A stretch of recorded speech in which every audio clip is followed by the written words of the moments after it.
The high-pitched beep from the Deep Space Monitoring Station woke Lieutenant Jack Murphy from his half-sleep. His eyes snapped open, and he straightened in his chair. The clock on the wall read 3:17 a.m.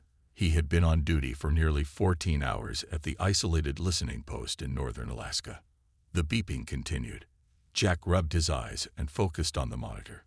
A signal was coming through, something unusual. He had monitored this station for 3 years, and most days passed with nothing but cosmic background noise. "Computer, analyze incoming transmission," Jack said, his voice still rough from disuse. The computer hummed. "Unknown signal pattern. Origin approximately 47 light-years from Earth. Signal contained structured data consistent with artificial transmission." Jack's heart began to race. This was it, what they had been waiting for. He pressed the emergency alert button, which would wake his superior officers regardless of the hour. Within 20 minutes, the small monitoring station was filled with military personnel. Colonel Patel looked over Jack's shoulder as he replayed the signal. "It's definitely not natural," Jack explained. "The pattern repeats with slight variations that suggest language." Colonel Patel nodded. "Send everything to headquarters. They'll want our best linguists on this immediately." 3 days later, Dr. Olivia West arrived at the station. She was the government's top linguist, with an uncanny ability to find patterns where others saw only noise. Her brown hair was pulled back in a practical ponytail, and dark circles under her eyes suggested she hadn't slept since receiving the call. "Show me everything," she said, not bothering with introductions. Jack led her to the monitoring equipment and played the recording. Olivia listened intently, her eyes closed. Then she asked to see the visual representation of the signal. "There's something here," she muttered, more to herself than to Jack. "It's structured like a warning, but the syntax is unlike anything I've seen before." For weeks, Olivia worked almost without stopping. Other experts joined her, but she was always the first to arrive and the last to leave. Jack brought her coffee and meals, which she often forgot to eat. On the 23rd day, Jack entered the room to find Olivia standing perfectly still, staring at her computer screen. "I've got it," she whispered. "At least part of it." Jack moved beside her. On the screen was a string of symbols followed by English words. "Stay away from the elders. They fear what you carry." "That's what it says," Olivia explained, her voice tinged with awe. "Someone sent us a warning." Jack was about to respond when alarms blared throughout the station. He rushed to the monitoring station and stared in disbelief at the radar display. "Something just entered Earth orbit," he said, his voice tight. "Something big." The next 72 hours passed in a blur. The world's government scrambled to respond as a sleek, silver vessel positioned itself in high Earth orbit. News outlets broadcast continuous coverage, and religious leaders offered conflicting interpretations of what the ship's arrival meant. Then came the transmission. It appeared simultaneously on all broadcast frequencies and digital platforms worldwide. A tall, slender being with pale blue skin appeared on screens across the planet. It spoke in perfect English. "People of Earth, I am Ambassador Zura of the Vesperi Confederation. We come in peace and friendship. We invite humanity to join the Galactic Concord, a union of intelligent civilizations dedicated to mutual prosperity." There was a slight pause before the ambassador continued. "We are pleased to extend this invitation, though we must inform you that the Archivist Order, the oldest known species in our galaxy, initially opposed your inclusion." The ambassador's large, almond-shaped eyes blinked slowly. "Nevertheless, we believe Earth has much to offer our community of worlds. We request a delegation to accompany us to the Concord headquarters to formalize your membership." As the world celebrated this historic moment, Jack found Olivia staring at her notes. "What's wrong?" he asked.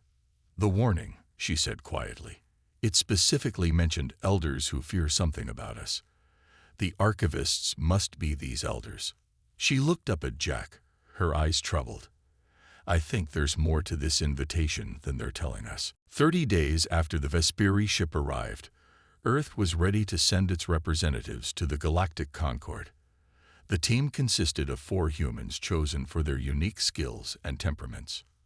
Captain Frank Harrison stood at the front of the group. At 45 years old, he had spent half his life in the military before training as a diplomat. His short gray hair and steady blue eyes gave him an air of reliability. As team leader, he would speak for Earth at official meetings. Next to him stood Dr. Olivia West, whose work decoding the mysterious warning had earned her a place on the mission. Her expertise in linguistics would be vital for understanding the many alien languages they would encounter. Greg Daniels was the youngest at 32. His wild curly hair and nervous energy contrasted with his brilliant mind. As one of Earth's top physicists, he hoped to learn about advanced alien technologies. The final member was Maria Flores, an anthropologist who specialized in studying how different cultures interacted. Her warm smile and patient nature made her perfect for building relationships with new species. They boarded the Vesperi ship with small bags of personal items. Captain Harrison carried a special case containing soil, water, and seeds from Earth, symbolic gifts for the Concord. The Vesperi vessel was unlike anything built on Earth. Its corridors curved in gentle arcs, and the walls seemed to glow with their own light. Ambassador Zara showed them to their quarters, simple rooms with strange furniture that adjusted itself to fit human bodies. The journey will take 28 Earth days, Zara explained. During this time, I will teach you about the Concord and its members. Over the following weeks, the humans learned about the complex web of alien civilizations. Some were warriors, others were merchants or scholars.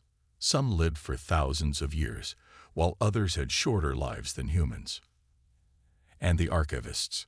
Captain Harrison asked during one lesson. You mentioned they opposed our invitation. Zara's blue skin darkened slightly, what the humans had come to recognize as discomfort. The archivists are the oldest known species, she said carefully. They have existed for millions of years and rarely interact with younger races. Yet they maintain great influence over Concord politics. Greg leaned forward. What do they look like? They appear somewhat like your Earth jellyfish, but on land, translucent bodies with many tendrils. They communicate through light patterns across their skin. Zora paused. They specifically requested no physical contact between their representatives and humans. Maria wrote this detail in her notebook. Is this normal protocol? No, Zora admitted. This is unique to your species. That night, the 4 humans met privately in Olivia's room. Something isn't right, Olivia said. The warning message, the archivists opposing our invitation, and now this no-contact rule. Captain Harrison nodded. We need to be careful. When we reach the Concord, we should stick together and share anything unusual we notice. On the final day of their journey, Zora called them to the observation deck. Through a vast window, they saw their destination for the first time. Nexus Station hung in space like a massive snowflake made of metal and light. Thousands of ships of different shapes and sizes moved around it. Some were tiny like insects, others larger than Earth's biggest cities. The Concord headquarters, Zara announced with pride, home to representatives from over 200 species.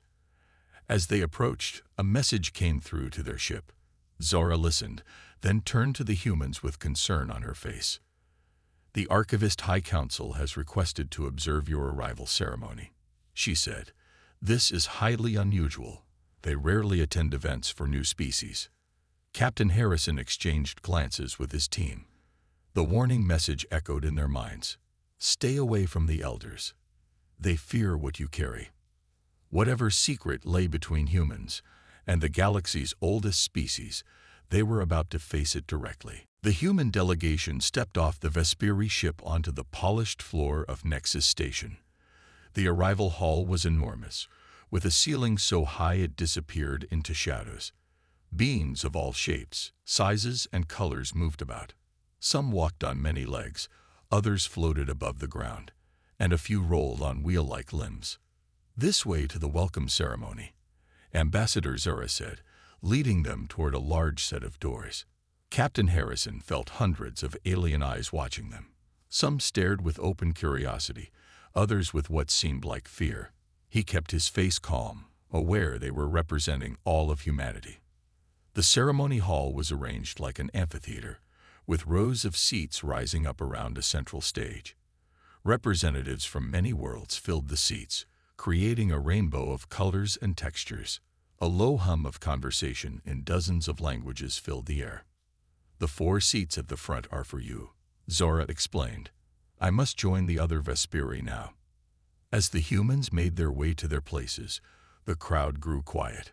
Greg whispered to Olivia, "It's like they're waiting for something to happen." Before she could answer, a soft chime rang through the hall. Everyone stood as a side door opened. 5 tall beings glided into the room. Their bodies were nearly transparent, with gentle waves of light pulsing beneath their skin. Long tendrils floated around them like underwater plants swaying in a current. "The archivists," Maria breathed. The ancient beings took positions across the stage from the humans. Unlike the other aliens who sat close together, the archivists remained at a distance from everyone else.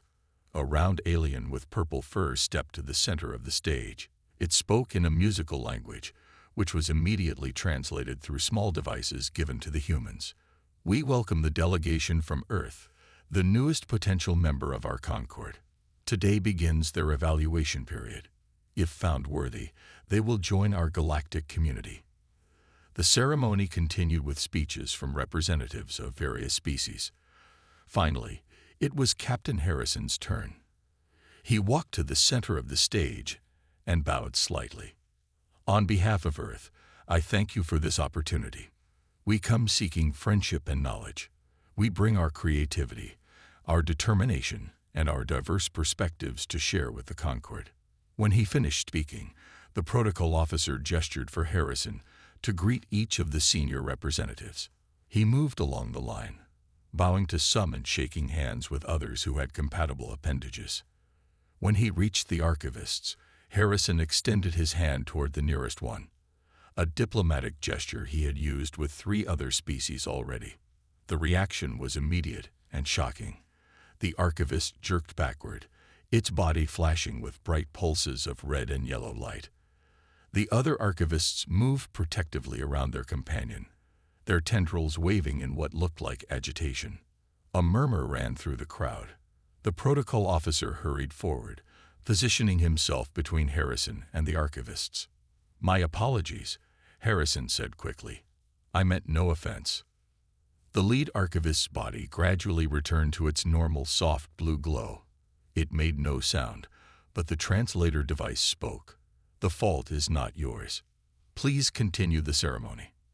The rest of the event passed in uncomfortable tension. When it ended, the humans were escorted to their quarters, comfortable rooms in the diplomatic wing of the station. Later that evening, Maria returned from exploring nearby common areas. Her face was serious as she gathered the team. "I've been talking with representatives from different species," she said. "There are rumors circulating about us. Apparently, humans are the only race that makes the archivists uncomfortable." "Did anyone say why?" Olivia asked. Maria nodded. "According to several sources, there is an ancient quarantine directive regarding Earth in the archivist's oldest records. But the reasons were never shared with younger races." Captain Harrison frowned.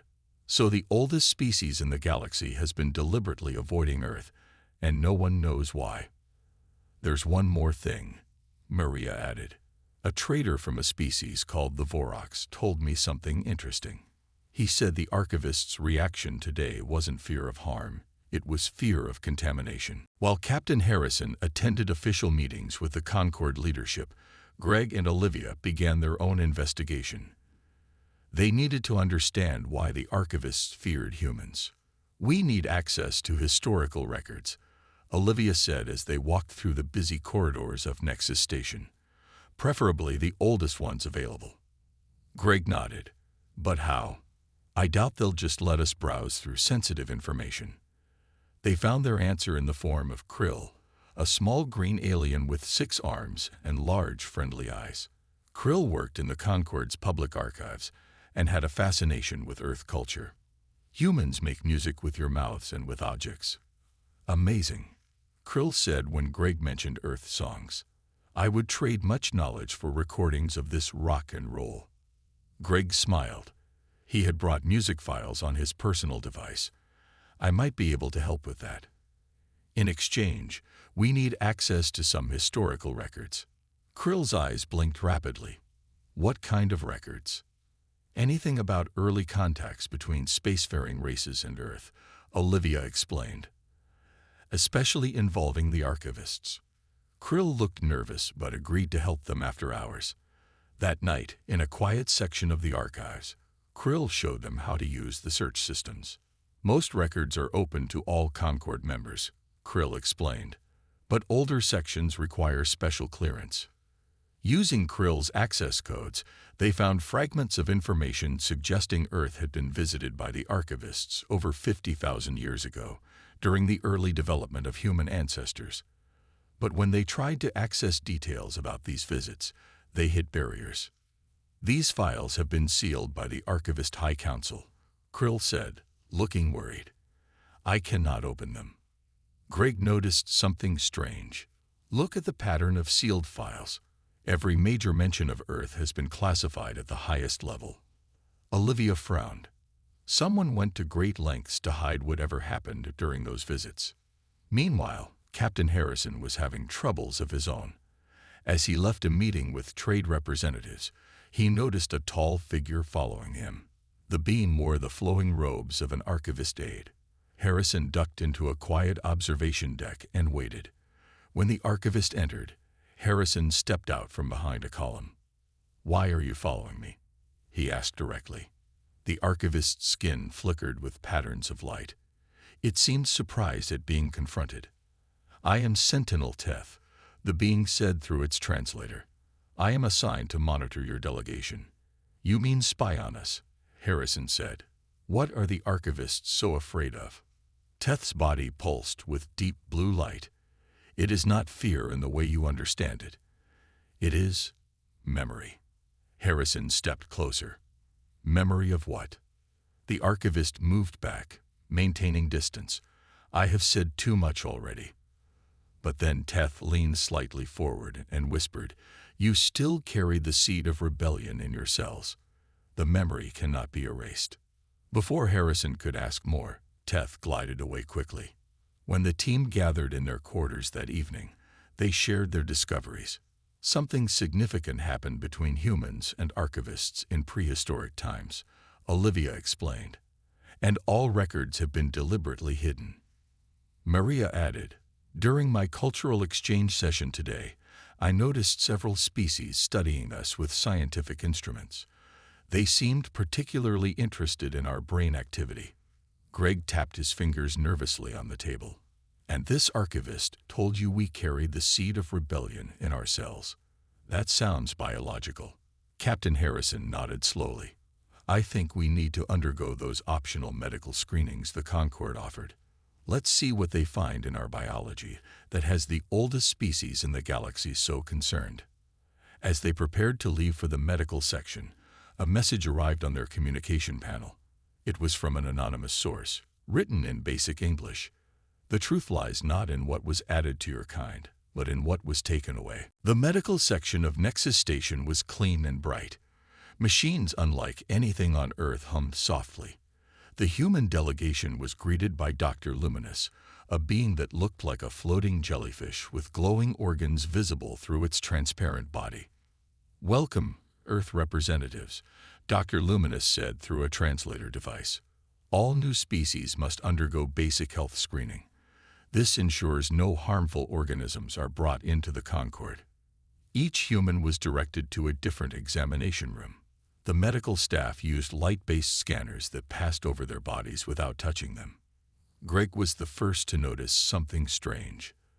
The medical staff examining him suddenly became very quiet. They huddled together, speaking in low tones while looking at his scan results. Similar scenes played out in the other rooms. When the initial scans were complete, the humans were asked to wait in a private lounge. Did anyone else's doctors start acting weird? Greg asked. Everyone nodded. Mine kept rescanning my brain, said Olivia. They seemed confused by something. 2 hours later, Dr. Luminous entered the lounge. The jellyfish-like being's internal organs were pulsing with a rapid, excited pattern. I apologize for the delay, Dr. Luminous said. Your results require additional analysis. Captain Harrison frowned. Is something wrong with us? Not wrong, Dr. Luminous replied carefully. Unexpected. I would like to speak with you privately, Dr. Flores. Maria looked surprised at being singled out. As the group's anthropologist, she had the most medical knowledge, but she wasn't a physician. Whatever you need to say, you can tell all of us, Maria said firmly. Dr. Luminous seemed to hesitate, tendrils waving gently. Very well.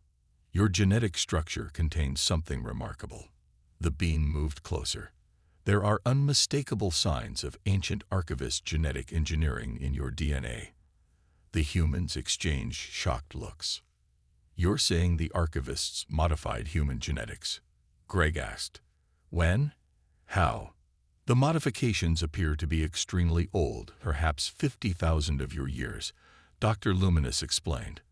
But what is truly astonishing is that these modifications have been partially reversed through natural evolution. According to our understanding of genetics, this should be impossible. Maria leaned forward. What kind of modifications? Restrictive ones, Dr. Luminous said. It appears sections of your genetic code were suppressed or removed entirely. Yet somehow your species has begun to naturally restore these lost elements. Captain Harrison remembered Sentinel Teth's words, the seed of rebellion in our cells. Dr. Luminous continued, we would like to perform more detailed scans on Mr. Daniels. His brain shows particularly interesting patterns. Greg nervously agreed to additional tests. The others waited anxiously until he returned an hour later, looking pale. They found something in our brains, he said. Quantum particles that shouldn't exist in organic life. These particles create neural pathways that can process reality differently. Differently how? Olivia asked. They wouldn't tell me exactly, Greg replied. But from what I could gather, these pathways allow humans to perceive or interact with reality in ways even the archivists cannot. That evening, Dr. Luminous secretly visited their quarters. The being's body glowed dimly, a sign of caution. I should not be here, Dr. Luminous said. But I believe you deserve to know the truth. Your scanned results have been classified by direct order of the Archivist High Council. Why? Asked Captain Harrison. Because they fear what the results mean, Dr. Luminous replied. With these credentials, you can access the restricted biological archives. The being handed them a small crystal. Look for records of the sundering. That is all I can say. After Dr. Luminous left, Maria held up the crystal. This could get us the answers we've been looking for, or get us into serious trouble, Captain Harrison said. But we need to know what the archivists did to our ancestors, and why they're so afraid of what we've become. Using Dr. Luminous's crystal key, the humans gained access to a hidden section of the archivist historical database. This area was separate from the public archives, secured behind multiple security barriers. The room they entered was small and dimly lit, with only a single data terminal. Olivia sat at the terminal while the others gathered around her. She inserted the crystal, and the screen came to life with strange symbols. Can you read this? Captain Harrison asked. Olivia studied the symbols carefully. It's similar to the language from the warning message we received on Earth. I think I can figure it out. She worked slowly, translating the ancient archivist script. The others waited in tense silence. After nearly an hour, Olivia gasped. I found something called the Sundering Records. It's the oldest entry in the database. She continued translating, her eyes growing wider as she read. This can't be right, she whispered. What does it say? Greg pressed. Olivia looked up at her teammates, her face pale. According to this record, humans are descended from the archivists themselves. A shocked silence fell over the group. That's impossible, Maria finally said. We're completely different life forms. Not originally, Olivia explained, pointing to diagrams on the screen. These records say that billions of years ago, the archivists were not the calm, peaceful beings they are now. They were conquerors who used their advanced technology to control other species. She continued translating. After millions of years of empire, a group of young archivists rebelled against their leaders. They believed the empire had become cruel and corrupt. These rebels fought against the ruling council but were defeated. Captain Harrison leaned closer to the screen. And these rebels became humans. Olivia nodded. Instead of killing the rebels, the ruling archivists decided on a different punishment. The rebels were exiled to a primitive planet, Earth. But first, they were genetically modified to lose their advanced abilities and longevity. They turned their own kind into primitive versions of themselves, Greg said in disbelief. The modifications were designed to be permanent, Olivia continued. The archivist leaders believed these changes would prevent the rebels from ever re-evolving their former capabilities. Maria understood the implications immediately. But human evolution has been naturally reversing these genetic restrictions. That's what Dr. Luminous found in our DNA. Greg paced the small room. So the archivists have been monitoring Earth for thousands of years, watching to make sure their modified cousins stayed primitive. And now they're terrified because we're starting to change back. Captain Harrison added. Olivia translated more text. There's something else here. The rebel archivists weren't just fighting against cruelty. They had developed a new form of consciousness that the ruling council considered dangerous. The quantum particles in our brains, Greg said. That must be related to this dangerous consciousness. As they discussed these revelations, an alarm suddenly blared through the room. Red lights flashed, and the terminal screen went dark. Someone knows we're here, Captain Harrison said urgently. We need to leave now. They rushed toward the exit, but the door slid open before they reached it. Sentinel Teth stood in the doorway, flanked by two other archivists. Their bodies pulsed with patterns of light that seemed angry. Unauthorized access to restricted archives is a serious violation, Sentinel Teth said. You will come with us immediately. Captain Harrison stepped forward. We know the truth now. We know what the archivists did to our ancestors. Teth's body flickered with complex patterns. Then you understand why your kind was never meant to join the Concord. Your presence here is too dangerous. Dangerous to whom? Captain Harrison challenged. To the archivists who rewrote our species' history, who turned their own people into primitive beings as punishment. Before Teth could respond, another archivist appeared behind them. This one wore elaborate decorations that marked it as a high-ranking official. I am Elder Voss of the Archivist High Council, the newcomer announced. Captain Harrison, you and your team will meet with the council immediately. It is time we discussed the full truth about your kind. The Archivist High Council chamber was a vast dome with walls that seemed to shift like flowing water. 7 elder archivists floated on raised platforms, their translucent bodies glowing with slow pulses of light. The human delegation stood in the center, feeling small beneath the ancient being's gaze.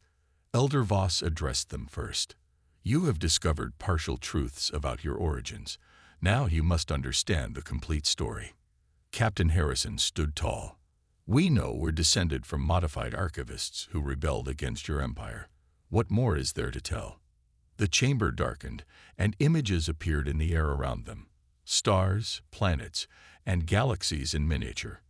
3 billion years ago, our civilization spanned half the galaxy, Elder Voss explained. We were conquerors, yes, but also explorers and builders. We reshaped worlds to suit our needs and studied the fabric of reality itself. The images shifted to show archivist beings working with strange energies. The rebellion was not simply about opposing cruelty. Elder Voss continued. The faction your ancestors belonged to had developed a dangerous new form of consciousness. They integrated emotion and logic in ways that threatened the stability of our entire society. Greg stepped forward. Threatened how?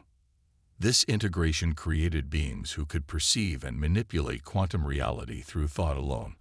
Elder Voss explained. A power too dangerous to exist. Maria understood immediately. You were afraid of them. With reason, Elder Voss replied. Small groups wielding such power could reshape reality according to their desires.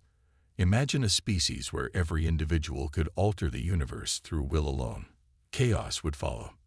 The images showed conflicts between archivists, with some wielding powers that twisted space itself. Rather than exterminate our own kind, we chose exile and genetic regression, Elder Voss said. The modifications were designed to prevent the development of these dangerous abilities. The rebels were placed on Earth, their memories erased, their forms simplified. Olivia frowned. But the modifications are failing. We're changing back.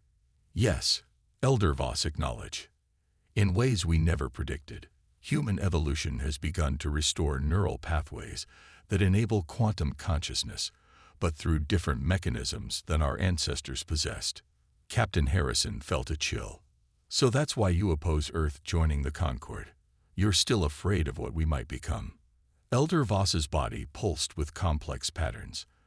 Our long-range observations have detected early signs of quantum consciousness emerging in some humans, particularly children born in the last decade.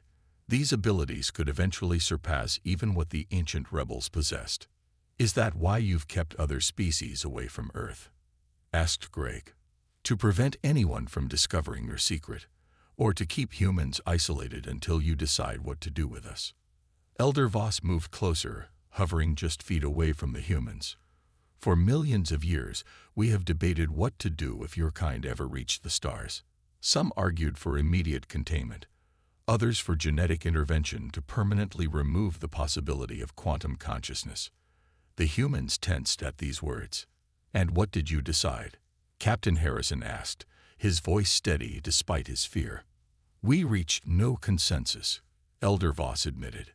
Then your signals reached nearby stars, and other species detected you before we could implement any plan. The debate continues even now. Maria stepped forward boldly. You have no right to decide our fate. Whatever your ancestors did to ours, we are our own species now.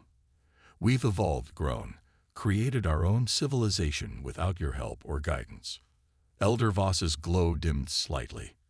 Perhaps, but you do not understand the danger you represent, not just to us, but to yourselves and the entire Concord. Then help us understand, Captain Harrison suggested. Instead of fearing what we might become, help us learn to control these abilities safely. The 7 elder archivists' bodies flickered rapidly, communicating among themselves in patterns of light too complex for the translators to interpret. Finally, Elder Voss turned back to the humans. Your proposal is unexpected. It will require further consideration. While you consider, Captain Harrison said firmly, I have one demand. The truth about humanity's origins must be shared with Earth and with the entire Concord. No more secrets. News of the humans' true origins spread quickly through Nexus Station. Many species were shocked to learn that humans were genetically modified descendants of the archivists themselves. Some reacted with fear, others with fascination. 3 days after the confrontation with the High Council, Captain Harrison and his team were invited to a special session of the Concord Assembly. Representatives from all member species gathered in the Great Hall to hear the official announcement. Elder Voss addressed the assembly first. For billions of years, we archivists have hidden the truth about human origins. We feared what they might become if they ever regained their ancestral abilities. That fear led us to isolate Earth and monitor human development. Murmurs ran through the crowd as translation devices relayed these words in hundreds of languages. However, Elder Voss continued, we now recognize that fear alone cannot guide our actions. The humans have evolved in ways we never anticipated. Their path is different from our own, yet worthy of respect. Captain Harrison was then invited to speak. He looked out at the gathered aliens, aware that his words would be transmitted back to Earth as well. Humanity has always wondered if we were alone in the universe, he began. Now we know we are connected to the stars in ways we never imagined. We are still processing the knowledge of our true origins, but we face the future with hope rather than fear. Over the following weeks, scientists from many species studied the unique attributes of human consciousness. Greg worked alongside them, helping to understand the quantum particles in human brains. These particles create neural pathways that process reality differently. He explained to an interested group. Humans call it intuition, creativity, or imagination, the ability to envision things that don't exist and then make them real. Maria established cultural exchange programs between Earth and other worlds.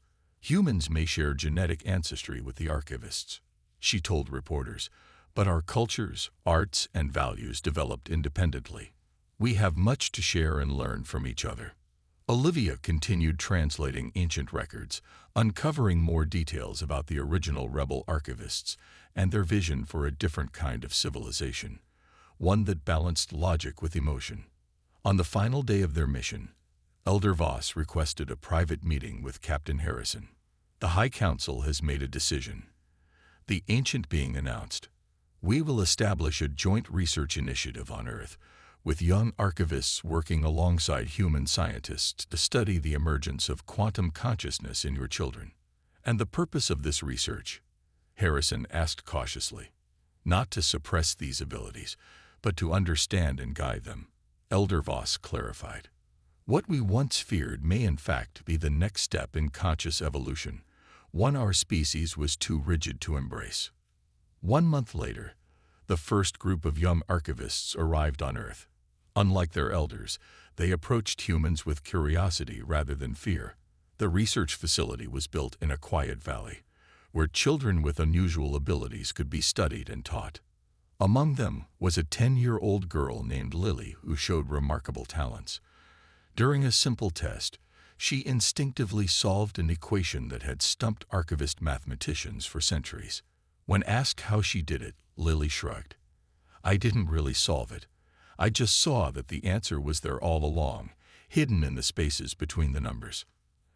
Elder Voss, who had come to observe the project, watched this moment from behind a window. Captain Harrison stood beside him. "For eons, we dreaded what humans might become," Elder Voss said quietly. "Perhaps instead, we should have been hoping for it." Harrison smiled. "Maybe that's the gift your rebel ancestors gave us, the ability to see beyond fear and imagine new possibilities." Outside the research center, archivist and human children played together on green grass under Earth's blue sky. Above them, starships from distant worlds hung in orbit, no longer keeping watch, but waiting to welcome humanity to the stars.